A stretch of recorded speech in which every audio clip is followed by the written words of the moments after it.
Hey, BookTube, Sean here. First off, sorry there was no weekend books this past weekend.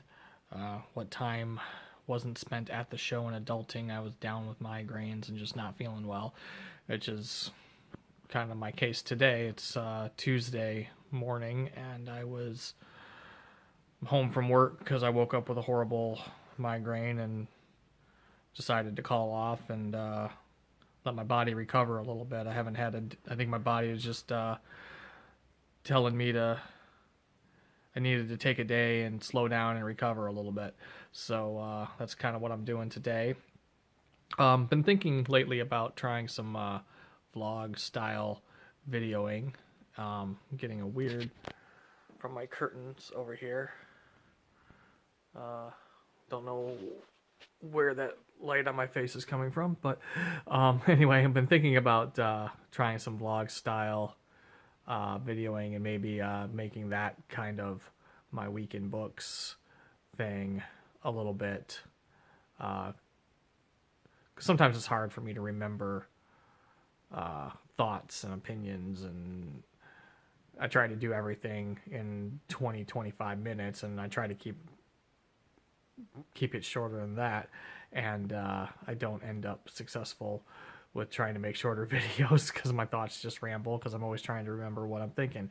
So maybe if I try vlog style a little bit and say things as I'm thinking of them, might be a little bit more successful. Who knows? But yeah, if you see this, then I decided to give it a shot.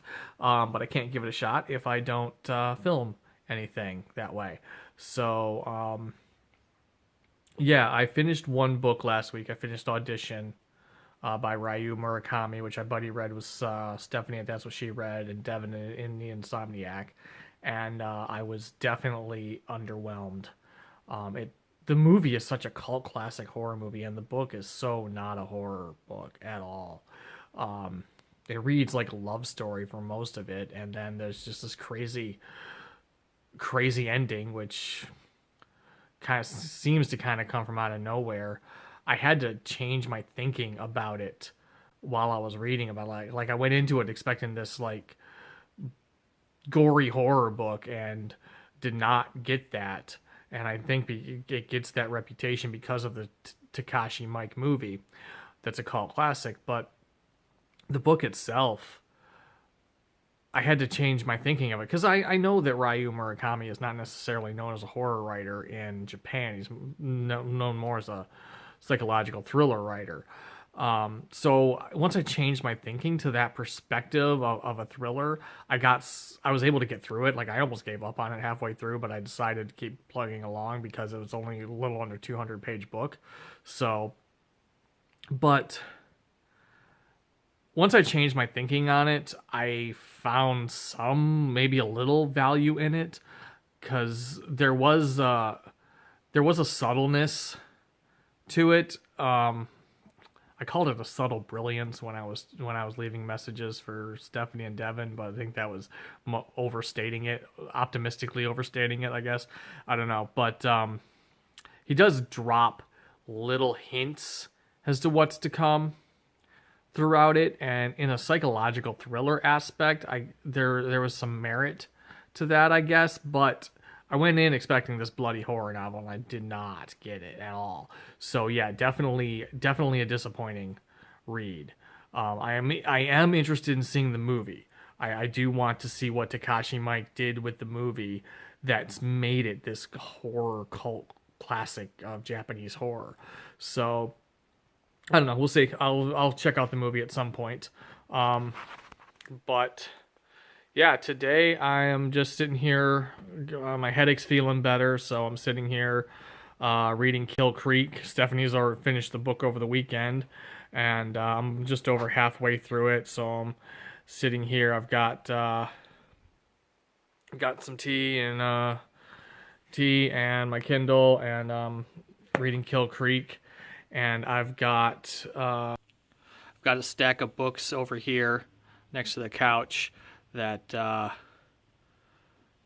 might try to get through a little bit in some of them today. I always got a stack of books next to the couch because I never know what kind of mood I'm going to be in. Tried to show you guys this before, and ended up spilling my tea trying to do it while the camera was on selfie mode, so that is not a good option. I've also picked up a few books. I went to the library, not the library, I went to the used bookstore on Saturday because I wanted to see what my local one had of some of maybe the paperbacks that I've been reading about in Paperbacks from Hell. And I did find a couple that are in the book.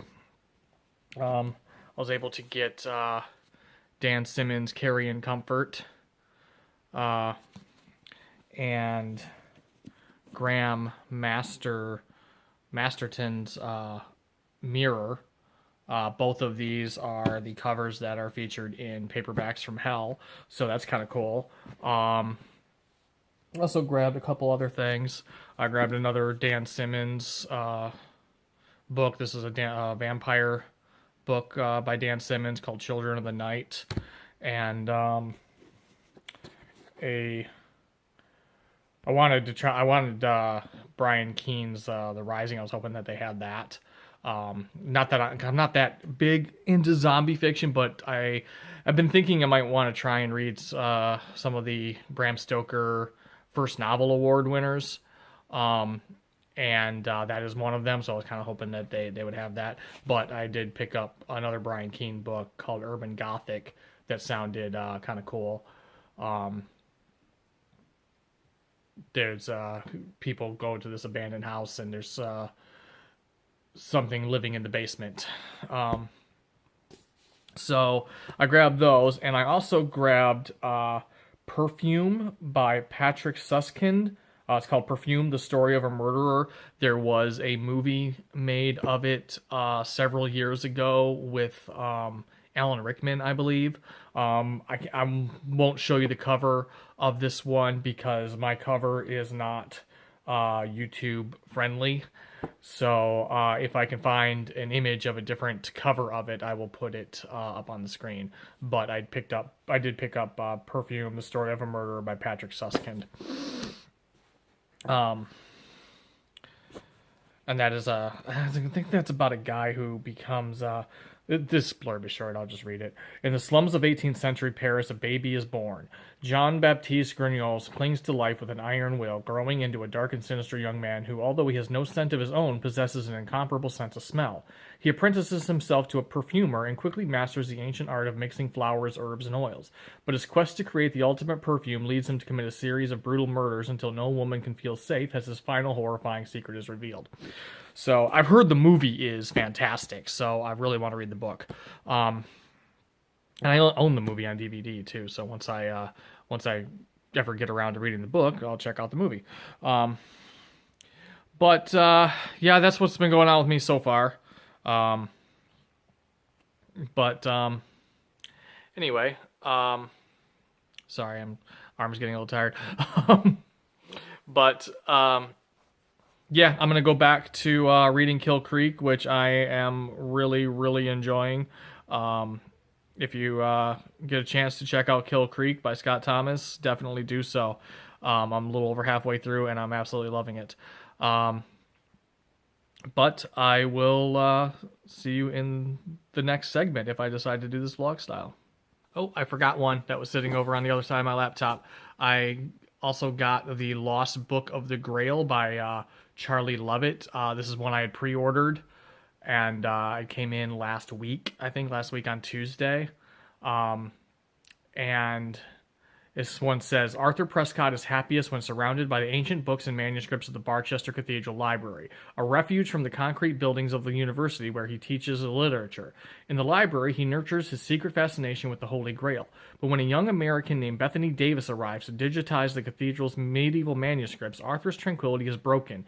Concerned by the threat technology poses to the library he loves, Arthur sets out to thwart Bethany, only to find in her a kindred spirit and fellow Grail enthusiast. Together, Arthur and Bethany work to uncover a long-lost secret about the cathedral's past, a search that leads them to discoveries about the Grail and about themselves that neither expected. That just sounded really cool, so I think it popped up on an ad, and I checked it out, and it sounded good, and I pre-ordered it. So yeah, looking forward to getting. I might get to this one actually pretty soon because it sounds really good.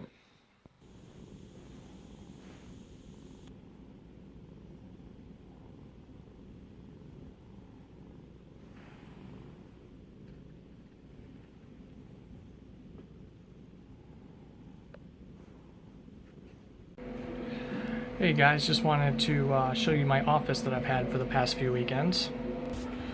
This is the light board I've ran for 2 of the 3 weekends. The second weekend we had an issue with this and we had to switch out to the old manual style light board.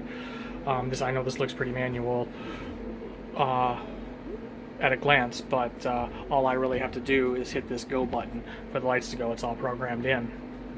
But I had to play with all the faders last weekend because we had an issue with the cord for this light board, and then have my script set up here and the CD players for our one sound cue and the opening announcements. The soundboard I don't really know a whole lot about.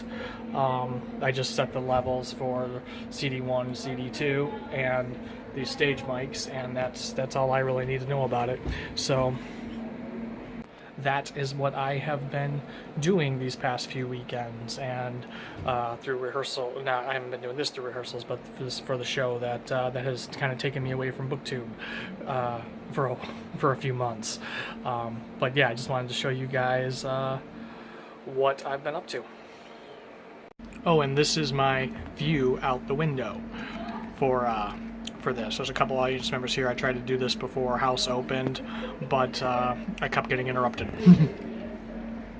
I've finished one other thing this week. Just yesterday, I finished the audiobook for A Long Way to a Small Angry Planet.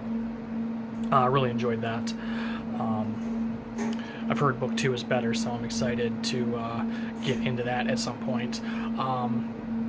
I also signed up for the month free trial of Scribed, which is unlimited audiobooks and ebooks for $8.99 a month. And they just went back to their unlimited model, so hopefully I can start getting through a lot more audiobooks that way. It seems like it'll be worth it as long as my free month goes well. So we'll see how that goes, and I'll report back. But yeah, so Long Way to a Small Angry Planet I finished. I'm still working on Kill Creek.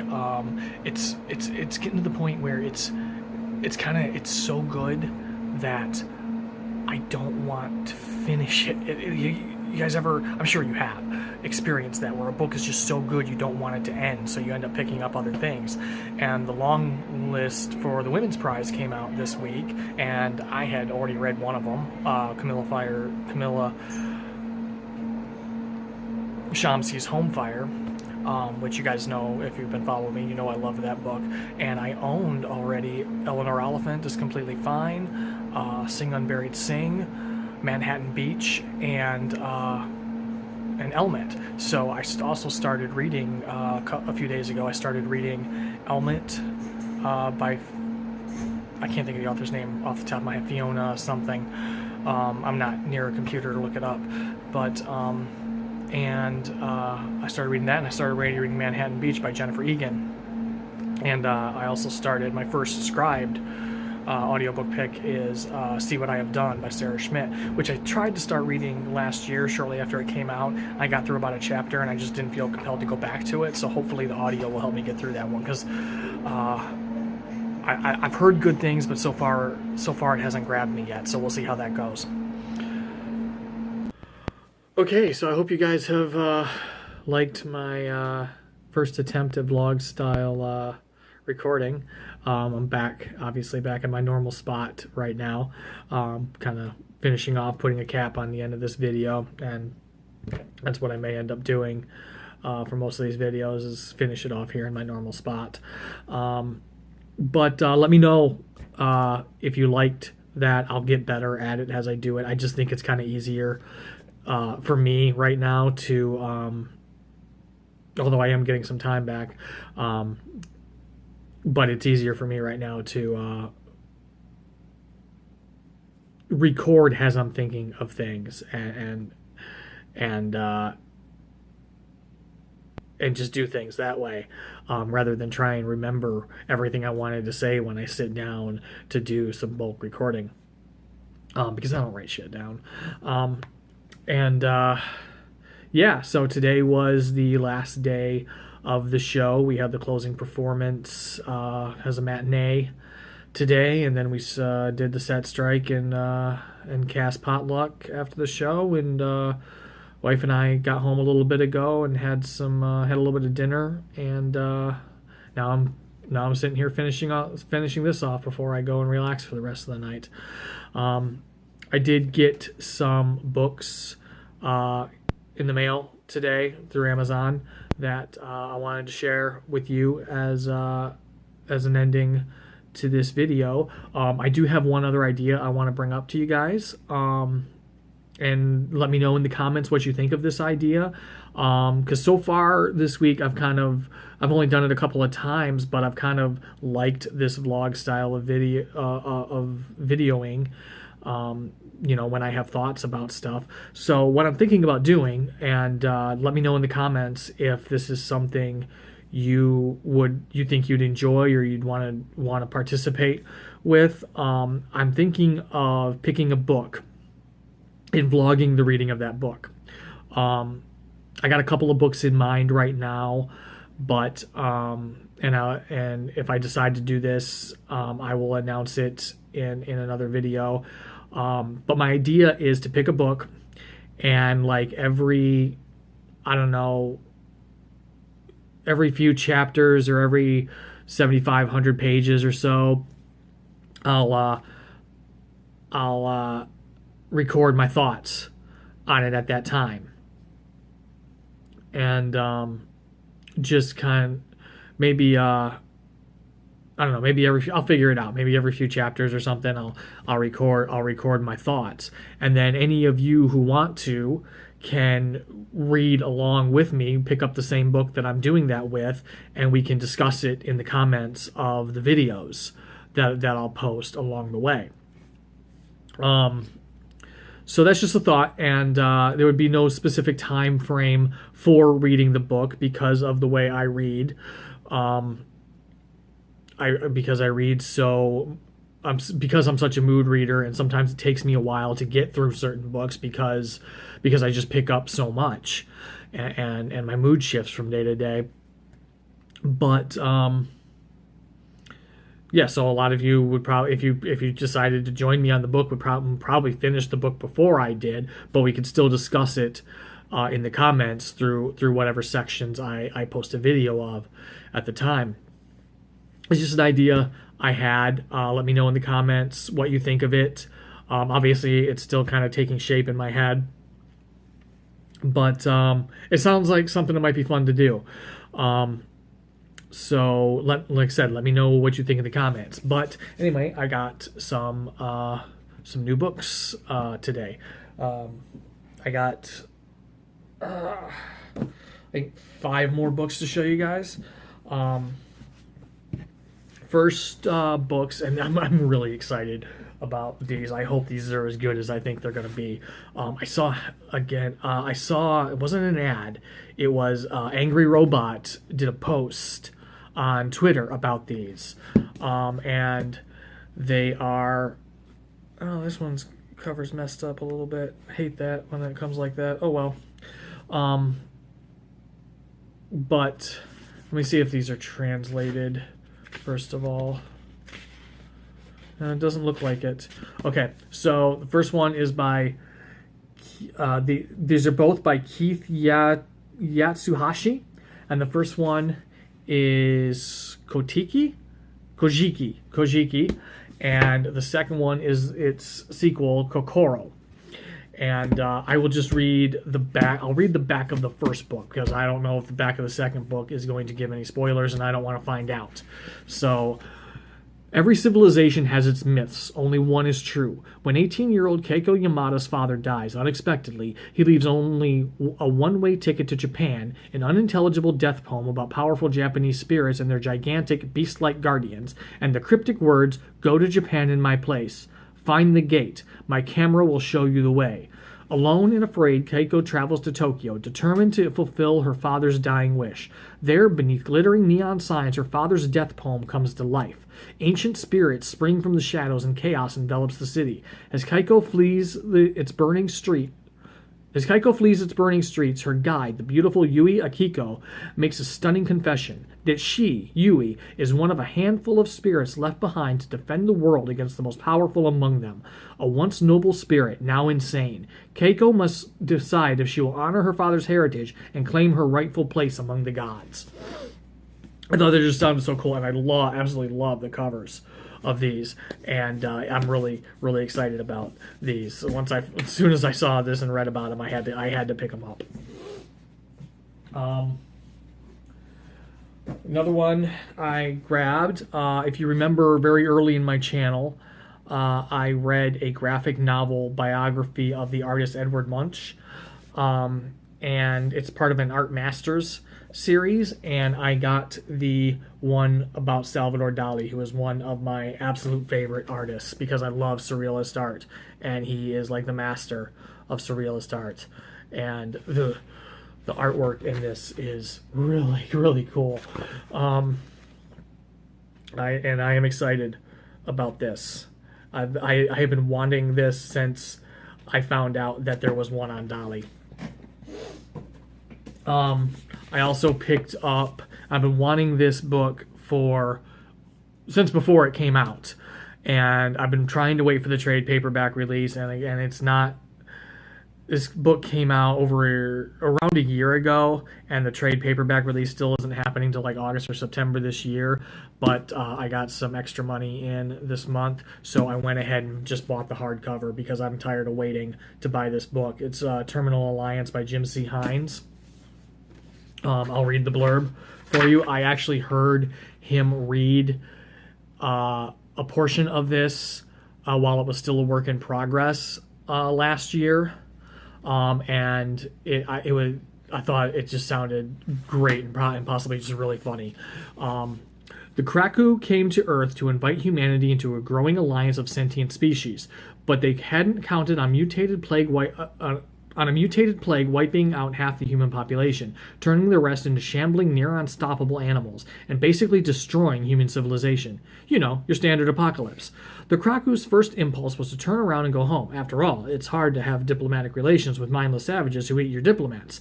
The second impulse was to try to fix us. Now, a century later, human beings might not be what they once were, but at least they're no longer trying to eat everyone. Mostly.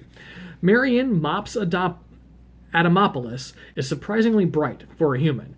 As a lieutenant on the Earth Mercenary Corps ship Pufferfish, she's in charge of the shipboard hygiene and sanitation team. When a bioweapon attack wipes out the Kraku command crew and reverts the rest of the humans to their feral state, only Mops and her team are left with their minds intact. Escaping the attacking aliens, not to mention her shambling crewmates, is only the beginning. Sure, Mops and her team of space janitors and plumbers can clean the ship as well as anyone, but flying the damn thing is another matter.